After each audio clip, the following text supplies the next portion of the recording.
వారమైతే పిల్లల ఈ మాటలు వివరించే ముందు కొన్ని విషయాలు మరి పరిచయ మాటలుగా జ్ఞాపకం చేసిన వివరణలోకి వెళ్ళాలని ఆశపడుతున్నాను. భూలోకంలో ఉన్నటువంటి ప్రతి మానవుడికి కూడా బహుశా ఏ కుటుంబంలో ఉన్న వారికైనా ఏ ప్రాంతంలో ఉన్న వారికైనా ఎవరికైనా సరే ఫలించాలి అనే ఒక ఆలోచన ఆశ అనేది ఖచ్చితంగా ఉంటుంది. ఫలించకూడదు లేదా మాకు ఫలింపు అవసరం లేదు, ఫలింపు మాకు అక్కర్లేదు అనేటువంటి వాడు భూలోకంలో సాధారణంగా ఎవరు కూడా మనకి కనపడరు. ప్రతి ఒక్కరు కూడా కోరుకునేది ఏంటి అంటే మేము ఉన్నటువంటి స్థితిలో మేము ఫలించాలి, దేవుడు మాకు ఇచ్చినటువంటి ఈ స్థితిలో మేము వృద్ధిలోనికి రావాలని ఆలోచన కలిగిన వారికి ప్రతి ఒక్కరు కూడా ఉంటూ ఉంటారు. అయితే ప్రియులారా, మరి ఈ రీతిగా మరి జ్ఞాని అయిన సొలొమోను మహారాజు చెప్పినట్లుగా మరి నీ భార్య నీలోకిట ఫలించు మరి ద్రాక్ష వలె ఉండును అని, లేదా నీ భోజనపు బల్ల చుట్టూ నీ పిల్లలైన వారు ఒలీవ మొక్కల వలె ఉందురు అని మరి ఈయన తెలియజేసినట్లుగా నిజముగా మన కుటుంబాల్లో కూడా ఆ రీతిగా బిడ్డలైనటువంటి వారి తల్లిదండ్రులకు లోపడాలి అని అంటే, నిజముగా భార్యలైనటువంటి వారి భర్తలైన వారికి లోపడాలి అంటే, ఒక కుటుంబం అనేది ఒక ఉన్నతమైనదిగా దేవునికి ఇష్టమైనదిగా ఉండాలి అంటే మనం అందరం కూడా ఏం చేయాలి అని మనం ఆలోచన చేసి చూసిన వారైతే పిల్లరా, మరి తండ్రి అయిన దేవుడు మరి జీవగ్రంథంలో ఈ పరిశుద్ధ గ్రంథంలో మరి కుటుంబ వ్యవస్థలో ఉన్న ప్రతి ఒక్కరి గురించి కూడా చాలా స్పష్టంగా వ్రాయించారు.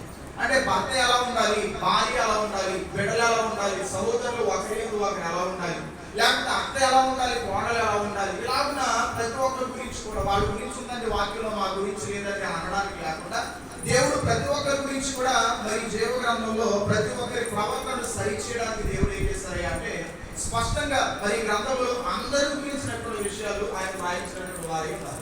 అయితే మీరు మనం ఆలోచన చేయవలసిన విషయం ఏంటి అంటే, మనము ఫలించాలి అంటే మనం ఏం చేయాలి అని ఆలోచన చేసి చూసినప్పుడు సాధారణంగా మానవులమైన మనం మాత్రమే ఫలించాలని ఆలోచన ఆశ మనం కలిగి ఉండడం కాదు, కానీ దేవుడు కూడా ఒక ఆలోచన కలిగి ఉన్నారు. మానవులమైన మన అందరూ కూడా ఏమవ్వాలి అంటే ఫలించాలి అని దేవుడు కోరుకుంటున్నారు. అందుకనే పిల్లల మన ఆదికాండం మొదటి అధ్యాయం 28వ వచనంలో ప్రభు ఏమన్నారు అంటే, ఫలించండి, అభివృద్ధి పొందండి, విస్తరించండి, భూమిని నింపండి, దాన్ని లోపరుచుకోనండి. అంటే దేవుని ఆలోచన ఏంటి? మానవులమైన మనం ఏమవ్వాలి అంటే ఫలించాలి, మానవులమైన మనం ఏమవ్వాలి అంటే విస్తరించాలి, అభివృద్ధి పొందాలి అనేది ఎవరి ఆలోచన అంటే మన దేవుని యొక్క ఆలోచన.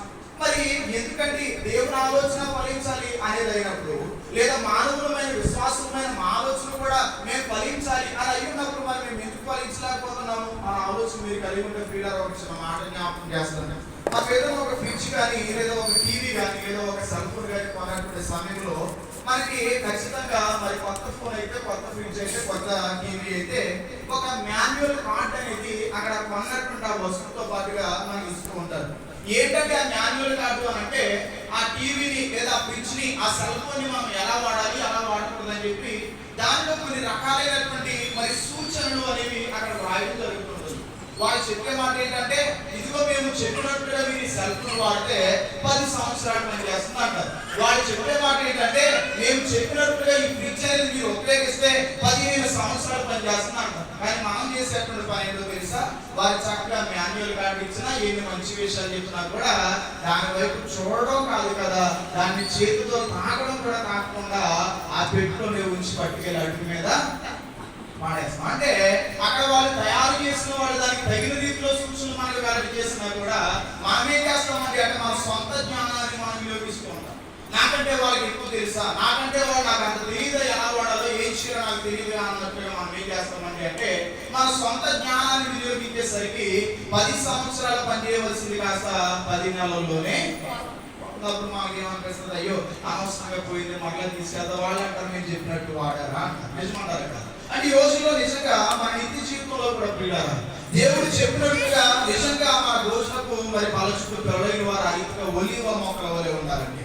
మన కుటుంబం అనేది నిజంగా దేవునికి ఆశీర్వాదకరంగా, మన కుటుంబం అనేది నిజంగా సంతోషకరంగా ఉండాలంటే నిజంగా మనం చేయాల్సినటువంటి పని ఏంటి అంటే, దేవుడు మనందరికీ కూడా ఆయన అందించినటువంటి ఒక మాన్యువల్ కార్డ్ ఏంటి అని అంటే ఈ 66 పుస్తకములు కలిగినటువంటి బైబిల్ గ్రంథం. నిజమంటారా?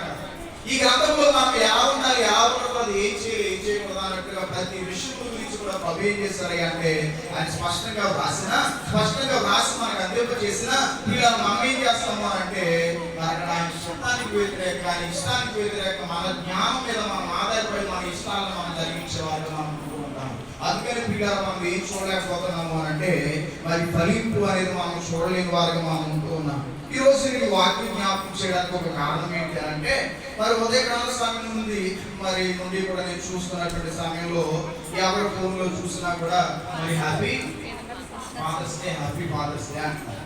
అందుకనే మరి తండ్రి యొక్క రోజు అంటే ఈరోజు ఏ రోజు అంటాము అంటే నేను విమర్శించలేదు, కానీ పిల్లలు ఈ రోజు తల్లిదండ్రుల మీద ప్రేమ లేని వాళ్ళందరికీ కూడా ఈ రోజు ప్రేమ ఎక్కువైపోతుంది. అవునా కాదు? ప్రేమ పెంపుకుంటూ వస్తుంది. అసలు రోజు తండ్రి వైపు చూడని వాడు కూడా నానా నువ్వంటే నాకు అంటారా అంటే మనం ఆలోచించి ఎలాంటి నేను చెప్పే మాట ఏంటంటే మన ప్రేమ రోజులు పరిమితమైనదిగా ఉండకూడదు. మదర్స్ డే వచ్చినప్పుడు అమ్మ దగ్గరికి వెళ్ళి అమ్మ నువ్వు అంటే నాకు ఇష్టం అని మిగిలిన రోజులన్నీ కూడా అసలు వాళ్ళ వైపు చూడడం కూడా చూడకుండా ఫాదర్స్ డే వచ్చినప్పుడు నాన్న దగ్గరికి వెళ్ళినా నువ్వంటే నువ్వు లేకపోతే నేనే లేనన్నట్టుగా మాట్లాడుతూ మిగిలిన రోజులు అసలు నాన్నే లక్ష్యం చేయకుండా మన ఇష్టానుసారంగా మనం ప్రవర్తిస్తే అది సరైన ప్రేమ, అది దేవునికి ఇష్టమైన ప్రేమ కాదు అని నేను తెలియజేస్తున్నాను. మరి ఎవరిని విమర్శించట్లేదు, కానీ పిల్లలు మనం ప్రతి దినము కూడా ఎలా ఉండాలి అని అంటే తల్లిదండ్రులకు లోపడే వారమే ఉండాలి. ప్రభు చెప్పిన మాట ఏంటంటే నీ దేవుడైన యెహోవా నీకు అనుగ్రహించు దేశములు దీర్ఘాయుష్మంతుడు అన్నట్టు నీ తల్లిని నీ తండ్రిని సన్మానించు. అంటే ఫాదర్స్ డే రోజున తండ్రిని సన్మానించు, మదర్స్ డే రోజున అని కాదు, ప్రతిరోజు కూడా ఏం చేయాలి అంటే తల్లిదండ్రులకు లోపడాలి. అయితే పిల్లల మరి కుటుంబ వ్యవస్థలో సాధారణంగా మనం చూసిన వారం అయితే ఒక కుటుంబ వ్యవస్థ అనేది నిజంగా దేవునికి ఇష్టమైనదిగా ఫలింపు కలిగినదిగా ఉండాలి అంటే అసలు మనం ఏం చేయాలి, ఎవరి పాత్రను ఎవరు ఎలాగ నిర్వర్తించాలి అని మనం ఆలోచన చేసి చూసిన వారం అయితే కుటుంబంలో సాధారణంగా ప్రాముఖ్యమైన పాత్రలు ఏంటంటే అంటే తల్లిదండ్రుల యొక్క పాత్ర, రెండోది పిల్లల యొక్క పాత్ర. నిజమంటారా కాదు? ప్రతి కుటుంబంలో కూడా తల్లిదండ్రులు ఉంటారు, అలాగే వారి పిల్లలు కూడా. కాబట్టి తల్లిదండ్రులు